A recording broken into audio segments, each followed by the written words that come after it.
I am going to take an brief analysis of the same position as Jrobi analyzed on the Alekhine summon game, and given that I looked Jrobi's video up to the point that I know that knight c3 is the last move by white, b1 to c3 I believe, and it gives me this general view of this position.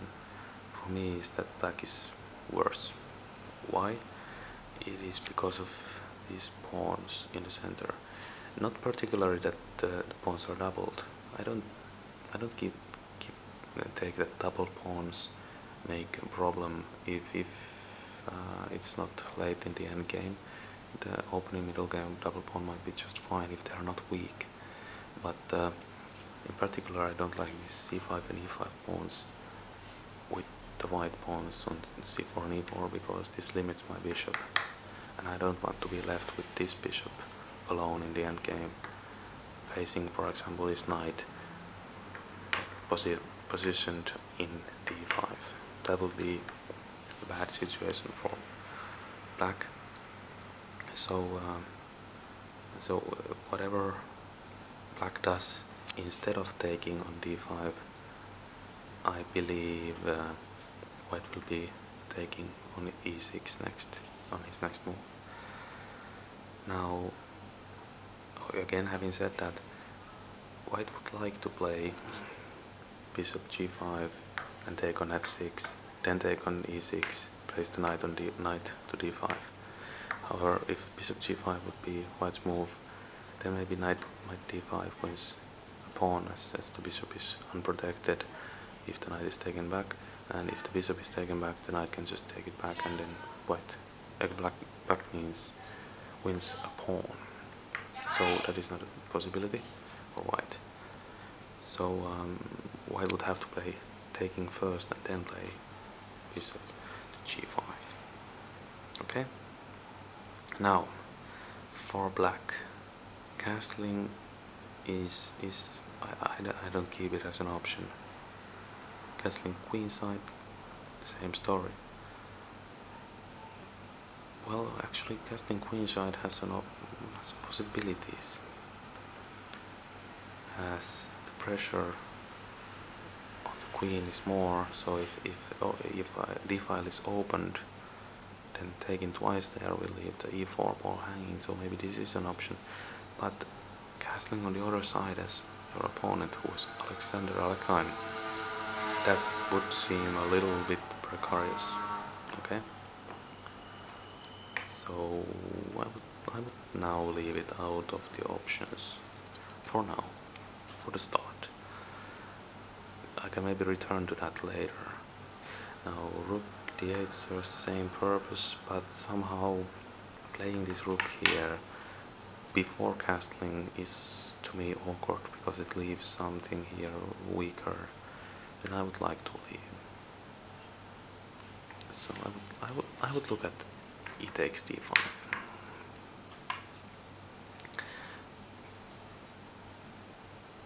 Can white take back with the knight? Actually, as I started to analyze this position, I hadn't had white castled yet, and I thought that white can't take back on d5 and held this move very high. But if white can now take actually on d5, that would be nasty for black. This might be the case. Let's see. Because after knight takes e4, rook e1, and I believe black is now in trouble. If he plays the knight back, which he has to do either f5, f3 or right away, then rook takes e5 just wins. Well, not maybe directly as there's this move, but you know, anyway, this move, and it's no position for black to play. So that is not the reason to leave out that move. Maybe black can just take on d5 after knight takes d5, and Entering such an endgame, I would imagine that taking on the c pawn is better if you take back with this pawn. Maybe black can play here, bishop b6, or just castle immediately actually. And now, if rook e1 bishop b6 probably happens, then f5 will come as a strong option for black, and I would like this position. So I would imagine white rather, taking back the c pawn, entering this position, and then I would consider c4 as an option to give this bishop more space, maybe on c5. Entering these positions would mean that I would have to face this pawn being a strong pass pawn, but I believe it can be stopped, and giving my bishop some moving space is more important. So if I keep this as my main line, taking on d5, then taking with the knight, white takes with the knight, white doesn't want to exchange the queens yet. He might, but actually, for argument's sake, let's exchange the queens, so they were exchanged on d5. Then this bishop here. Now here, stronger than castling, I would play king d7, since there's no real difficulty of the king being here. Maybe rook f to c1, rook h to c8. I would be perfectly happy with black here. Maybe white is a little bit better because he has the d5 pawn, but you know, black has a rather mobile bishop. No problem with that. He can play b5 later, and I think black is fine here. Maybe actually instead of these moves, white should try to dislodge and play a4 to avoid d5 immediately. But should this be the case, what then for black? Since if you now play rook to c8, rook f to c1, a6, to be playing b5 to a5. Is a5 strong or weak? Now it seems very strong actually. The plan is to play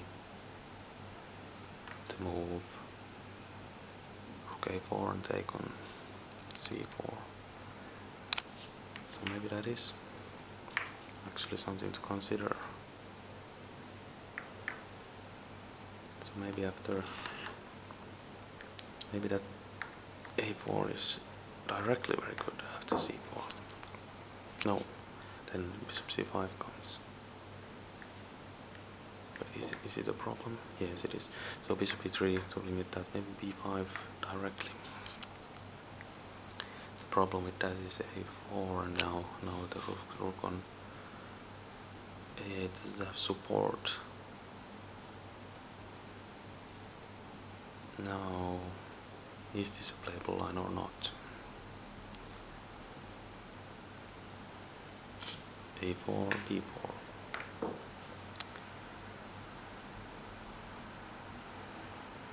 No, it's not. Rook c1 wins. Yes, so king d7, a4. It's not something you want to play. So you have to play b6 black. You don't want to play that, but if you have to, you have to. So then rook to c1, rook to c8, to c2, let's say, rook to c7, rook a to c1, rook a to c8, and what is the position? Can black hang on? I think black is hanging on here. White might be better, but I think black is hanging on, and this is my observation of how the position should develop for black.